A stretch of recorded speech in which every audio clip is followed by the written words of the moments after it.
हाँ दोस्तों, कैसे हैं आप लोग। मैं सच्चिदानंद यूपीटेट के ऑनलाइन क्लास में आपका स्वागत करता हूँ।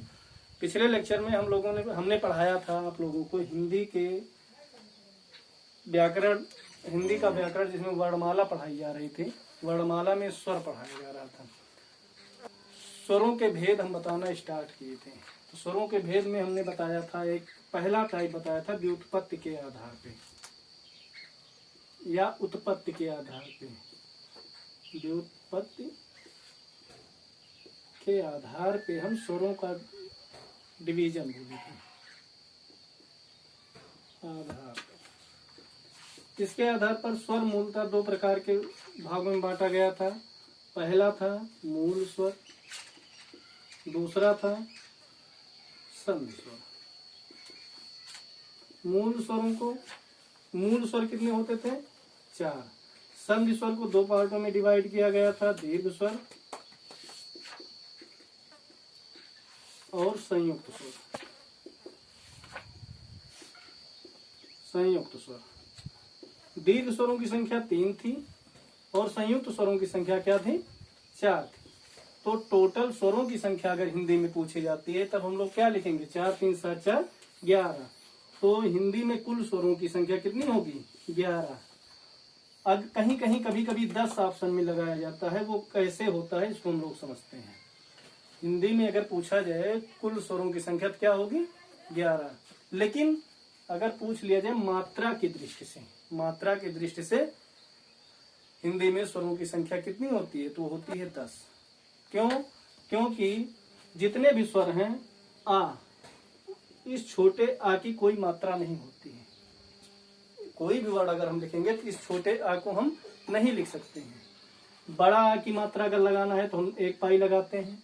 छोटी ई की मात्रा लगानी है तो ऐसे लगाते हैं। बड़ी ई की मात्रा लगानी है तो इस तरीके से लगाते हैं। इसी तरीके से ऊ की मात्रा लगाते हैं।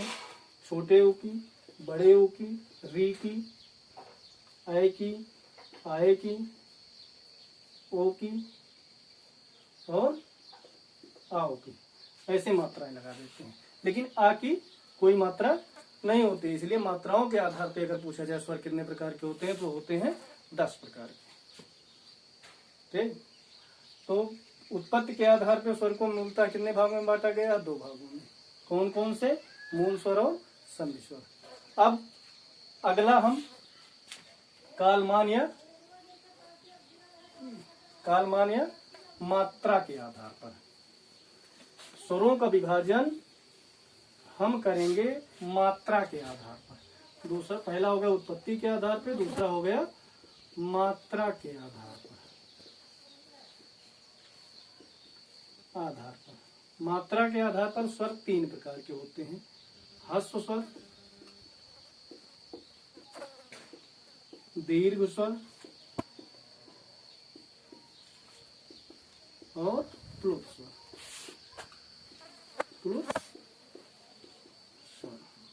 ह्रस्व स्वर कौन से होते हैं? जो उसमें मूल स्वर थे वही सारे क्या होते हैं? ह्रस्व स्वर। ह्रस्व स्वर के अंदर कौन कौन सा आ जाएगा? उसमें मूल स्वर क्या था?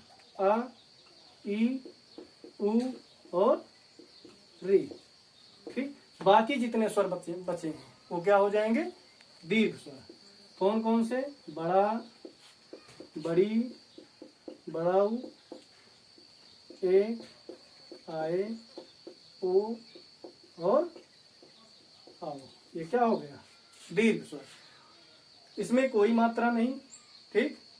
इन वर्णों को बोलने से ज्यादा वे स्वर जिनको ह्रस्व स्वर की अपेक्षा 2 गुना समय बोलने में लगता है उनको हम क्या बोलते हैं? दीर्घ स्वर।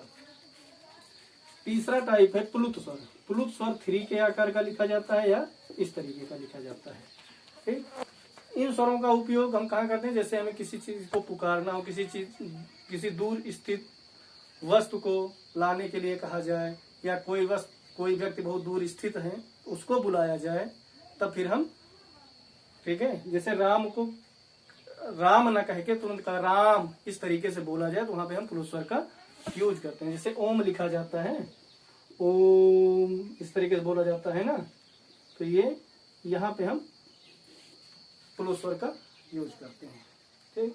अब तीसरा हम देखेंगे उच्चारण के स्थान, उच्चारण के आधार पर हम स्वरों को कैसे डिवाइड करते हैं? क्या? उच्चारण के आधार पर। उच्चारण के आधार पर पहला हो गया कंठ। कंठ से कौन कौन से वर्ण उच्चारित होते हैं? कौन कौन से होते हैं? आ, ये नोट कर लेना क्योंकि ये चीजें पूछी जाती हैं। आ और आ का उच्चारण स्थान क्या है? कंठ है। ठीक। उसके बाद ई, और ई आता है, इसका उच्चारण स्थान क्या है? तालु है। ठीक। उ, चाहे छोटा हो या फिर बड़ा हो, इसका उच्चारण स्थान क्या है? ओष्ठ है। क्या है? ओष्ठ है। री, री, री का उच्चारण स्थान क्या है? मूर्धा। ठीक। और कौन सा बना? ए, अभी इसके पहले हमने बताया था पिछले वाले लेक्चर में, ए, आए, ओ, आओ, इनका उच्चारण स्थान बताया गया था ना। एक इन किससे किससे मिलके बना है? आ और ई से। ठीक। आए। और ये किससे मिलके बना है? आ और ए से।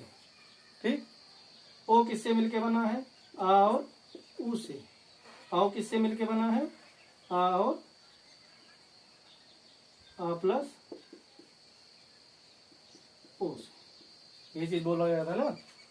देखो, ए का उच्चारण स्थान पूछा जाएगा, क्या हो जाएगा? आ का क्या है? कंठ है। ई का क्या है? तालु है। ठीक। तो ए का क्या हो जाएगा? कंठ ताल, कंठ ताल। केवल भी स्वरों की चर्चा हो रही है। ए का पूछा, आय का पूछा जाएगा, तो ये देखो, आ का उच्चारण स्थान क्या है? कंठ है। और आय का क्या है?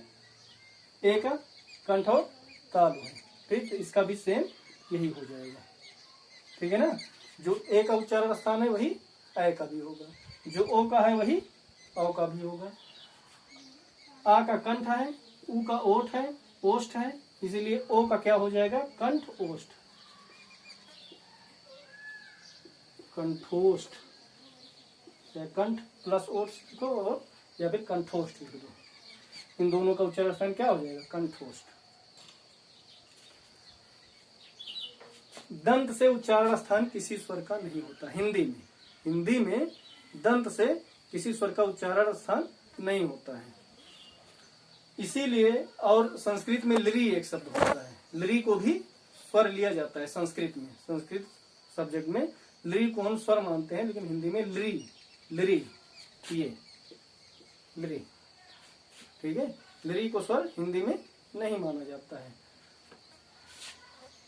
केवल ये स्वर है जिसका हम उच्चारण स्थान कहाँ से होता है? दंत से होता है। वो भी किसमें? संस्कृत भाषा में। हिंदी भाषा में दांत से किसी स्वर का उच्चारण नहीं होता है। व्यंजन तो कई सारे हैं, लेकिन स्वर का उच्चारण स्थान, किसी भी स्वर का उच्चारण स्थान दंत नहीं है। अब हम देखेंगे जिह्वा। जिह्वा के प्रयोग के आधार पर हम स्वरों को कैसे बांटते हैं। किसके? जिह्वा के आधार पर। जिह्वा के आधार पर हम स्वरों को कैसे बांटते हैं? 3 भागों में बांटते हैं। अग्रस्वर, अग्रस्वर, अग्रस्वर, मध्यस्वर, मध्यस्वर और पश्चस्वर। पश्च, ठीक है। अग्रस्वर, मध्यस्वर और पश्चस्वर। जैसे कोई जीभ है, जीभ का ये इंटरनल भाग है, तो यहाँ से जिस स्वर का उच्चारण स्थान होगा उसको हम अग्रस्वर बोलेंगे, और यहाँ से जो उच्चारित होगा उसको हम मध्य स्वर बोलेंगे।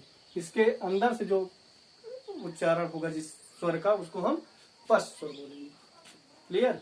अब हम देखेंगे अग्र स्वर कौन कौन से हैं, और मध्य स्वर कौन कौन से हैं, और पश्च स्वर कौन कौन से हैं। आ, मध्य स्वर केवल कौन सा है? आ। आ क्या है? मध्य स्वर है। केवल एक ही वर्ण है जो मध्य स्वर है, मध्य स्वर है, वो क्या है? आ। ई और ई, ई और बड़ी ये क्या है? अग्र स्वर। ये क्या है? अग्र स्वर। अभी देखोगे इसके पहले जब बताएगा तो आ प्लस ई मिलके क्या बना था? ए बना था। आ प्लस ई मिलके ए बना था। तो ई अब जिन जिन स्वरों को मिलाने बनाने के लिए सहयोग करता है उन सब में वो सब कौन से हो जाए? अग्र स्वर। जैसे ए में ई है या नहीं है? है ना? आ प्लस ई है, इसीलिए कौन सा स्वर होगा? अग्र स्वर। तो ए भी हो गया और आई भी हो गया। क्लियर? ओ पश्च स्वर में क्या आ जाएगा? जो बच गया ओ आ गया और आओ आ गया, ऊ आ गया और बड़ा ऊ। ठीक है? ऊ बोल के देखो ये अंदर की तरफ। ठीक है? ये पश्च स्वर है ऊ और ऊ, ये पश्च स्वर है। और ये जो ओ बना है ये ऊ की सहायता से बना है। आ प्लस ऊ मिलके ही ओ होता है, इसीलिए ये भी क्या हो गया? पश्च स्वर हो गया। तो ये चीज पूछ लिया जाता है कि मध्य स्वर कौन सा होता है? मध्य स्वर कौन सा होता है? तो हमें केवल एक लिखना है आ, छोटा आ। ये क्या है? मध्य स्वर है। अब अगला हम लिखेंगे ओष्ठ के आधार पर। ये किसके आधार पर था? जिह्वा के आधार पर। जिह्वा के आधार पर स्वरों के 3 भागों में डिवाइड किया गया, अग्र स्वर, मध्य स्वर और पश्च स्वर। अब ओष्ठ के आधार पर, किसके आधार पर? ओष्ठ के आधार पर। ओष्ठ के आधार पर हम ओष्ठ के आधार पर 2 भागों में स्वरों को डिवाइड करते हैं। ठीक है? वृत्तामुखी। क्या? वृत्तामुखी। वृत्तामुखी स्वर और अर्धवृत्तामुखी स्वर। अर्धवृत्तामुखी स्वर। ठीक है? मुखी स्वर। वृत्तामुखी का मतलब हुआ जिस स्वर को बोलने में होंठ पूरा गोल हो जाए। क्या? गोल, इस तरीके से गोल हो जाए। ठीक है ना? उसको हम वृत्तामुखी बोलते। जैसे ऊ ऊ और ऊ, इसको बोलने में क्या हो जाता है? होंठ वृत्त के आकार का होता है ना, ऊ और ऊ। ठीक है? और अर्धवृत्ता स्वर में ई बोल के देखो तो पूरा गोल नहीं होता है। ई और बड़ी ई, ये हो गया अर्धवृत्ता स्वर, अर्धवृत्तामुखी स्वर। और ये हो गया वृत्तामुखी स्वर। अभी और भी व्यंजन और भी स्वर बचे हैं। जैसे ऊ, आ के साथ जब ऊ मिलता है तो क्या बनता है? ओ बनता है। ठीक है?